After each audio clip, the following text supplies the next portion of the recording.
உரிமை களம் பார்வையாளர்கள் அனைவருக்கும் வணக்கம்.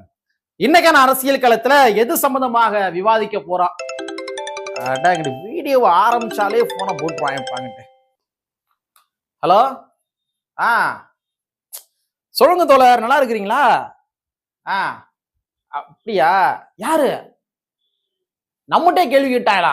என்ன கேட்டாங்க? ஆட்சியிலும் அதிகாரத்திலும் பங்கா? அட யாரு கேட்டா என்னங்க? யாரு ஆட்சியிலும் அதிகாரத்திலும் பங்கு கேட்கிறாங்களோ அவங்க எல்லாத்துமே சங்கி முத்திரை குத்தி விட்டுருங்க, அவ்வளவுதானே. கேட்டது காங்கிரஸா? காங்கிரஸ் கேட்க ஆரம்பிச்சிட்டாங்களா? என்னங்கடா இது? சரி, யாரா இருந்தாலும் சங்கி முத்திரை குத்தி விட்டுருங்க. இதெல்லாம் யோசிக்கவே கூடாதுங்க. யாரு கேட்டாலும் சங்கி முத்திரை குத்தி விட்டுருணும். RSS பின்னாடி இருந்து இயக்கி கொண்டிருக்கின்றது அப்படின்ற மாதிரி விட்டாலங்கடி விட்டுறணும். ஆமா, யோசிக்காதீங்க. நாளைக்கு ராகுல் காந்திக்கே சங்கி முத்திரை குத்தி விட்டுருங்க. ஒருவேளை ராகுல் காந்தியே கேட்டானா சங்கி முத்திரை குத்தி விட்டுருங்க. நாம நேருவுக்கே சங்கி முத்திரை குத்துற யோசிக்க கூடாது, தெரிஞ்சுக்கங்க. ஆமா, நீங்களாம் என்னங்கிட்டு வைங்க, போன வைங்க, போங்க பக்கம் பக்கமா எழுதுங்க. ட்விட்டர், ஃபேஸ்புக் எல்லாம் வந்து ஆட்சியின் அதிகாரத்து பங்கு கேட்டா அவங்க ஒரு சங்கி, அவங்க பின்னாடி இருந்து பாஜக இயக்கிக்கின்றது, RSS கைக்கூலி, இதெல்லாம் சொல்லவா செய்யணும்? மானைத்தனை பொன்மானை போட்டு எழுதி விடுங்க, சரியா? சரி, அரசியல் இருக்குன்றாங்க, இது கூட தெரியாம இருக்கிறாங்க. சோ இந்த மாதிரிதாங்க சமூக வலைத்தளங்களை திறந்தாலே தற்பொழுது திராவிட முன்னேற்ற கழகத்தை சார்ந்தவர்கள் என்ன பண்ணிக்கிறாங்க அப்படின்னா, காங்கிரஸ் கட்சிய சங்கின்னு சொல்லி எழுத ஆரம்பிச்சிட்டாங்க. அந்த மாதிரி ஒரு நிலைமைக்கு வந்துட்டாங்க. நான் சொன்ன மாதிரி இனிமேலு ராகுல் காந்திக்கும் சங்கி முத்திரை குத்துவாங்க. ஏன் நேருவுக்கே சங்கி முத்திரை குத்தினாலும் குத்துவதற்கு வாய்ப்புகள் இருக்கின்றது. சரி, என்ன பஞ்சாயத்து ஓடி இருக்கு அப்படின்றத இந்த காணொலியில கொஞ்சம் டீட்டெயிலா பார்த்துடலாம். நண்பர் அனைவருக்கும் இளம்பெருவழுதியின் இனிய வணக்கம். நாங்க படிமத்து பார்த்துட்டோம். இனி ஜென்மத்துக்கும் எங்களால குடிய முடியாது. அதனால நாங்க சண்டை போட போறோம். ஒண்ணு கிடையாது மக்களே. சமூக வலைத்தளங்களை ஓபன் பண்ணி பார்த்தோம் அப்படின்னா, திராவிட முன்னேற்ற கழகத்தினுடைய MM அப்துல்லா அவர்களுக்கும், அதே மாதிரி காங்கிரஸ் கட்சியினுடைய MP மாணிக் தாக்கூர் அவர்களுக்கும் ஒரு மிகப்பெரிய ஒரு வாக்குவாதம் வந்து போய்க்கிருக்குது. ஒண்ணு கிடையாது, ஆட்சியிலே அதிகாரத்தில் பங்கு கூடன்னு கேட்டாரு, அவ்வளவுதான். யாரு? மாணிக் தாக்கூர். இந்த 2026 எலெக்ஷன்ல காங்கிரஸ் கட்சிக்கு ஆட்சியிலும் அதிகாரத்திலும் பங்கு கொடுத்தே ஆகணுங்க அப்படின்ற மாதிரி தாங்க ஒண்ணு சொன்னாரு. சொன்னோடனே நீ எப்படி கேட்க போச்சு, ஓ பின்னாடி பாஜக இருக்குது, பாஜக இயக்கி கொண்டிருக்கின்றது அப்படின்னு சொல்லி MM அப்துல்லா அவர்கள் வந்து பதில் கொடுத்திருக்கிறாரு. சோ இந்த மாதிரி MM அப்துல்லா பதில் கொடுத்த உடனே மரியாதை கொடுத்து மரியாதை வாங்க தெரிஞ்சுக்கணும் பாத்துக்க அப்படின்ற மாதிரி காங்கிரஸ் கட்சியினுடைய மாணிக் தாக்கூர் அவர்கள் சுயமரியாதையோடு ஒரு பதிவு வந்து பண்ணிருக்கிறாரு. சோ இதுதாங்க சமூக வலைத்தளங்கள்ல மிகப்பெரிய டிபேட்டா போய்க்கிருக்குது. ஆக மொத்தத்துல காங்கிரஸ் கட்சிக்காரங்க எல்லாருமே ஆட்சியிலும் அதிகாரத்திலும் பங்கு தந்தா மட்டும்தான் அவங்க கூட கூட்டணியில் இருப்போம் அப்படின்ற மாதிரி தீவிரமாக தற்பொழுது பேச ஆரம்பித்திருக்கின்றார்கள். குதூகலமாக இருந்த குடும்பத்துல தமிழக வெற்றி கழகத்தினுடைய விஜய் அவர்கள் என்ன பண்ணிருக்காருன்னா கும்மி அடிக்க விட்டுருக்காரு. இதான் ரியல் ஃபேக்ட். ஆளெல்லாம் சொத்து, யாரும் வந்து அரசியலுக்கு வரமாட்டாங்க, நாம மட்டுமே கடைசி வரைக்கும் இந்த அதிகாரத்தை எல்லாத்தையும் உள்ள வச்சுக்கிட்டு ஒரு பன்னியார்த்தனத்துல இருந்துருவான் அப்படின்ன மாதிரி இருந்து கொண்டிருந்த திராவிட முன்னேற்ற கழகத்திற்கு ஆப்படிக்கும் விதமாக தமிழக வெற்றி கழகம் அரசியலுக்கு வந்து தற்பொழுது காங்கிரஸ் கட்சியும் ஆட்சியில அதிகாரத்திலும் பங்கு ஏற்க வச்சிருக்கிறாங்க. இதுதாங்க சமூக வலைத்தளங்கள்ல பயங்கரமா வைரலா போய்கிறது. சோ இந்த மாதிரி போன உடனே திராவிட முன்னேற்ற கழகத்தை சார்ந்தவர்கள் என்ன முத்திரை குத்த ஆரம்பிச்சிருக்காங்கன்னா, காங்கிரஸ் கட்சி ஒரு சங்கி எழுத ஆரம்பிச்சிட்டாங்க. காங்கிரஸ் கட்சி ஒரு சங்கி, இந்த மாதிரி பதிவுகள் எல்லாமே எழுத ஆரம்பிச்சிட்டாங்க. இந்த இடத்துல நாம திராவிட முன்னேற்ற கழகத்தினுடைய சூழ்ச்சிகளை புரிந்து கொள்ள வேண்டிய தேவைகள் இருக்கின்றது. அவங்களுடைய அரசியல் பேட்டர்னை தெரிந்து கொள்ள வேண்டிய தேவைகள் இருக்குது. மாணிக் தாக்கூர் வந்து இந்த மாதிரி சொல்லியிருக்காரு, ஆட்சியிலும் அதிகாரத்திலும் பங்கு சொல்லியிருக்காரு. அப்ப மாணிக் தாக்கூருக்கு வந்து திராவிட முன்னேற்ற கழகத்துல பல ஆட்கள் இருக்கிறாங்க, அவங்களை விட்டு பதில் சொல்ல வைத்திருக்கலாம். ஆனால் எதற்காக MM அப்துல்லா அவர்களை வைத்து பதில் சொல்ல வச்சாங்க? இதை கொஞ்சம் யோசிச்சு பாத்தீங்களா? யோசிச்சு பார்க்கணும். ஏன்னா திராவிட முன்னேற்ற கழகம் எப்பொழுதுமே ஒரு பேட்டர்னை வச்சிருப்பாங்க. இப்ப விடுதலை சிறுத்தை கட்சியிலேயோ இல்லாட்டி வந்து ஏதாச்சும் ஒரு தலித்திய அமைப்புகள்லயோ யாராச்சும் ஒரு கருத்துக்கள் சொல்லிட்டாங்க, திராவிட முன்னேற்ற கழகத்துக்கு எதிராக கருத்துக்கள் சொல்லிட்டாங்க அப்படின்னா யாரை வச்சு பதில் சொல்ல வைப்பாங்க தெரியுமா? ஆராசா வச்சு பதில் சொல்ல வைப்பாங்க.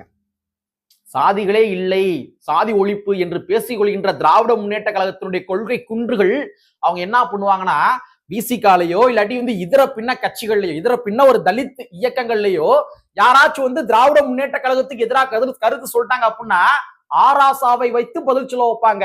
கடந்த காலங்கள்ல ஆராசாவை வைத்து என்னென்ன பதில் சொல்லி இருக்கிறாங்க அப்படின்றது இங்க அரசியல் களத்துல இருக்கின்ற ஆட்களுக்கு நன்கு தெரியும்.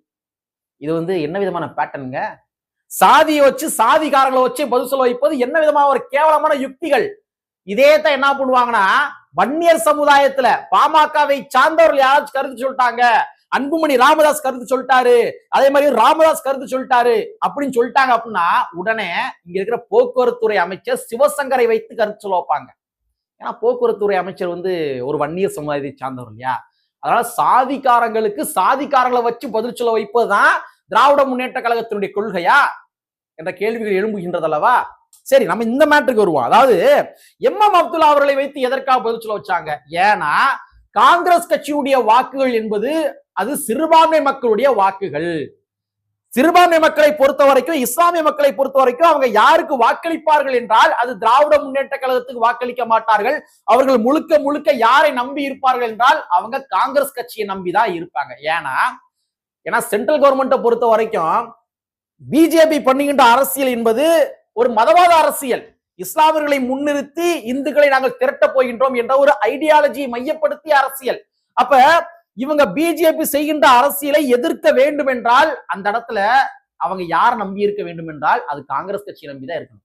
ஏன்னா அகில இந்தியாவில் பாஜகவை எதிர்க்கின்ற ஒரே கட்சி எந்த கட்சின்னு பார்த்தோம்னா அது காங்கிரஸ் கட்சி. நாளைக்கு திமுக கூட பாஜக கூட்டணி போவதற்கு வாய்ப்புகள் இருக்கின்றது. அரசியல் சூழல் கருதி நாங்க நாட்டு மக்களுடைய நலனை கருதி நாங்கள் வந்து மாண்புமிகு மோடி அவர்களை ஆதரிக்கின்றோம் என்று நாளைக்கு திராவிட முன்னேற்ற கழகமே இங்க வந்து பிஜேபி கூட கூட்டணி போவதற்கு வாய்ப்புகள் இருக்கின்றது. இல்லை என்று மறுக்க முடியுமா? ஆல்ரெடி கூட்டணி வச்சவங்க தானே, இல்லை என்று மறுக்க முடியுமா? இன்னைக்கு யாராச்சும் ஒரு ஆள் ஸ்டேட்மெண்ட் சொல்லுங்க, வாழ்நாள்ல நாங்க பாஜக கூட்டணி வைக்க மாட்டோம் அப்படின்ற மாதிரி யாராச்சும் திமுக காரன் சொல்லுங்க பார்ப்போம். சொல்ல மாட்டாங்க. அப்ப இங்க பிஜேபி கூட திமுக கூட்டணி போவதற்கு கூட பாசிபிலிட்டிஸ் இருக்குது. ஆனா காங்கிரஸ் வந்து பிஜேபியை ஒருபோதும் ஆதரிக்க மாட்டார்கள். பிஜேபிக்கு நேர் எதிர் அரசியல் செய்துதான் ஆக வேண்டும். அப்ப இஸ்லாமிய மக்கள் இங்க காங்கிரஸ் நம்பிதான் இருக்கிறாங்க. அப்ப காங்கிரஸ் கட்சியுடைய வாக்குகள் என்பது அது சிறுபான்மை மக்களை மையப்படுத்திய வாக்குகள். அதனால தான் எம்.எம். அப்துல்லாவை வைத்து பதில் சொல்ல வைத்திருக்கின்றார்கள். இப்ப புரியுதா உங்களுக்கு? திமுகவுடைய சூழ்ச்சிகள் புரிகின்றதா? ஏன் திமுக வந்து ஐடியாலஜிக்கல் பர்சன்ஸ் வேற யாருமே கிடையாதா? திமுகவில் வேற எம்எல்ஏக்கள் யாரும் கிடையாதா? திமுகவில் வேற எம்பிக்கள் யாரும் கிடையாதா? திமுகவில் ஸ்போக் பர்சன்ஸ் யாரும் கிடையாதா? ஊடகத்துல உட்கார்ந்து பேசுறாங்களே அந்த மாதிரி ஸ்போக் பர்சன்ஸ் யாரும் கிடையாதா? அவங்களாம் பதில் சொல்லாம எதற்காக எம்.எம். அப்துல்லாவை வைத்து பதில் சொல்ல வைக்கின்றார்கள் என்றால் பாருங்க சிறுபான்மை மக்களும் கூட எங்க கூட தான் இருக்கிறாங்க. சிறுபான்மை மக்களுக்கே வந்து காங்கிரஸ் கட்சியுடைய பேச்சுகள் பிடிக்கவில்லை பாருங்கள் என்று கூறுவதற்காகத்தான் எம்.எம். அப்துல்லாவை வைத்து மாணிக் தாக்கூரை இயக்குவது RSS தான் அப்படின்ற மாதிரி ஒரு நரேட்டிவை செட் பண்ணிக்கிறாங்க. கேவலமான பாலிடிக்ஸ். இந்த மாதிரி ஒரு டிபேட்ஸ் வந்து சமூக வலைத்தளங்கள்ல கிளம்பின உடனே என்ன நடந்திருக்கு தெரியுமா? உடனே திராவிட முன்னேற்ற கழகத்தை சார்ந்தவர்கள் இது எங்களுடைய 50 முழக்கங்களில் ஒன்று. அண்ணா அவர்கள் சொல்லியிருக்காரு, மத்தியில் கூட்டாட்சி மாநிலத்தில் சுயாட்சி. நாங்க மாநிலத்துல வந்து எல்லாத்தையும் நாங்களே வச்சுக்கிறோம், ஆனா வந்து நாங்க மத்தியில மட்டும் கூட்டாட்சி வாங்கிக்கிறோம். யார்கிட்ட? காங்கிரஸ் வந்து எங்களுக்கு வந்து நீங்க ஒரு கேபினெட் கொடுங்க அப்படின்ற மாதிரி நாங்க வாங்கிக்கிறோம், ஆனா மாநிலத்துல மட்டும் நாங்க யாருக்குமே நாங்க கொடுக்க மாட்டோம் அப்படின்னு சொல்லி எங்களுடைய 50 முழக்கங்களே இது ஒண்ணுங்க அப்படின்ற மாதிரி உட்டாலங்கடி விட்டு இருக்காங்க திராவிட முன்னேற்ற கழகத்தை சார்ந்தவர்கள் சமூக வலைத்தளங்கள்ல.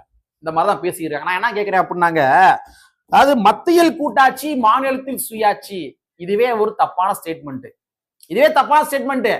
நாங்க மத்தியில வந்து கூட்டாட்சியில இருப்போம், மாநிலத்துல சுயாட்சியில இருப்போம் அப்படின்னா நீங்க மாநிலத்துல யாரு கூடயும் கூட்டணி வைக்காம நீங்க வெற்றி பெறணும். யாரு கூடயும் கூட்டணி வைக்காம வெற்றி பெற்று அதற்கு பின்பாக மாநிலத்துல நாங்க சுயாட்சியா தான் இருப்போங்க நாங்க, அதனால யாரு கூட்டணி கேட்காதீங்க அப்படின்ற மாதிரி நீங்க சொல்லணும். உங்களுடைய 50 முழக்கங்களை இங்க இருக்கிற மற்ற கட்சிகள் தூக்கி பிடிக்க வேண்டிய அவசியம் கிடையாது. உங்களுடைய 50 முழக்கங்களை இங்க இருக்கிற மற்ற கட்சிகள் தூக்கி சுமக்க வேண்டிய அவசியம் கிடையாது. ஒவ்வொரு கட்சிகளுமே வந்து அந்தந்த மக்களுக்கு எதையாச்சும் செஞ்சிடணும், ஆட்சி அதிகாரத்துல பங்கு வாங்கி தான் சார்ந்த சமுதாயத்தினுடைய மக்களுக்கு ஏதாவது செய்துவிட வேண்டும் என்ற காரணத்துக்காக தான் ஆட்சியிலும் அதிகாரத்திலும் பங்கு என்று சொல்லப்படுகின்ற அந்த முழக்கத்தை நீண்ட நெடிய நாட்களாக இங்க இருக்கிற கட்சிகள் பிரகடனப்படுத்தி இருக்கிறாங்க. அதனுடைய நீட்சி 2026 வந்து இன்னைக்கு வந்து ஒரு பெரிய ஸ்பேஸ் உருவாயிருக்குது. இத்தனை நாட்களா நீங்க வேணா எல்லா பதவியும் நீங்க அனுபவிச்சிருக்கலாம், ஆனா இனி வரும் காலங்கள்லயாச்சும் நீங்க ஆட்சியிலும் அதிகாரத்துக்கு பங்கு கொடுக்கணும்ல. ஆனால் நான் கொடுக்க மாட்டேன், எங்க கட்சியினுடைய 50 முழக்கங்கள் ஒன்று அப்படின்னா நீங்க தனியா நின்று செய்யுங்க. எந்த கட்சியும் கூட்டணி வைக்காம தனியா நின்று வெற்றி பெற்று காட்டுங்க. முடியுமா? திராவிட முன்னேற்ற கழகம் கட்சி ஆரம்பிச்சதுல இருந்து அன்றிலிருந்து இன்று வரைக்கும் இதுவரைக்கும் தனியாக நின்று தன்னுடைய வாக்கு வங்கிகளை நிரூபித்தது கிடையாது. கூட்டணி கட்சியினுடைய ஓட்டுகள் மூலமா தான் சவாரி பண்ணியிருக்காங்க. இதான் ரியல் ஃபேக்ட். அரசியல் களத்தை புரட்டி பாருங்க. அப்ப திராவிட முன்னேற்ற கழகம் மற்ற கட்சிக்காரங்களை தனியார் நிகழ்ச்சி என்று சொல்வதற்கு தகுதி இல்லாத நபர்கள். அப்ப உங்களுடைய 50 விளக்கங்கள்ல ஒன்றாக இருந்து கொண்டிருக்கின்ற ஆட்சியிலும் அது அந்த மத்தியில் கூட்டாட்சி மாநில சுயாட்சி என்று சொல்லப்படுகின்ற கொள்கை கோட்பாடுகளை இங்க இருக்கிற மற்ற கட்சிகள் சுமக்க வேண்டிய அவசியம் கிடையாதுங்க. ரெண்டாவது, இன்னொரு சில பேர் திராவிட முன்னேற்ற கழகத்தை சார்ந்தவர்கள் வேறு விதமா தினுசா ஊட்டுறாங்களாமா. என்னது, காங்கிரஸ் கட்சிக்கு நாங்க தாங்க பிச்சை போட்டோம், இந்த எம்பி எலெக்ஷன்ல நாங்க தான் காங்கிரஸ் கட்சிக்கு பிச்சை போட்டோம், நாங்க தான் பிச்சை போட்டு 10 எம்பிக்கள் நாங்க ஜெயிக்க வச்சோம், நாங்க எங்க கிட்டே நீங்க வந்து பேரம் பேசுறீங்களா? நாங்களாம் யாரு தெரியுமா? காங்கிரஸ் கட்சிக்கு வாக்கு வங்கி இல்லாமையா நீங்க கூட்டணி வச்சீங்க? நீங்க அவங்கள காங்கிரஸ் கட்சிக்கு வாக்கு வங்கியில் இல்லாமையா கூட்டணி வச்சீங்க? கடந்த 2021 திராவிட முன்னேற்ற கழகத்தினுடைய கூட்டணியுடைய வாக்கு சதவீதம் எவ்வளவு தெரியுமா? 45.38. 45.38. அண்ணா திராவிட முன்னேற்ற கழகத்தினுடைய கூட்டணியுடைய வாக்கு வங்கி எவ்வளவு தெரியுமா? பிஜேபி கூட இருந்த போதிலும் கூட எவ்வளவு தெரியுமா?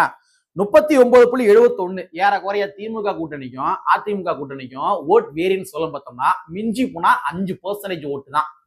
இந்த 5% ஓட்டு தான் திமுகவை வெற்றியில் உட்கார வைத்திருக்கின்றது, ஆட்சியில் அதிகாரத்தில் உட்கார வைத்திருக்கின்றது. அந்த 5% ஓட்டுகள் தாங்க இன்னைக்கு கூட்டணி கட்சியை சார்ந்தவர்கள்.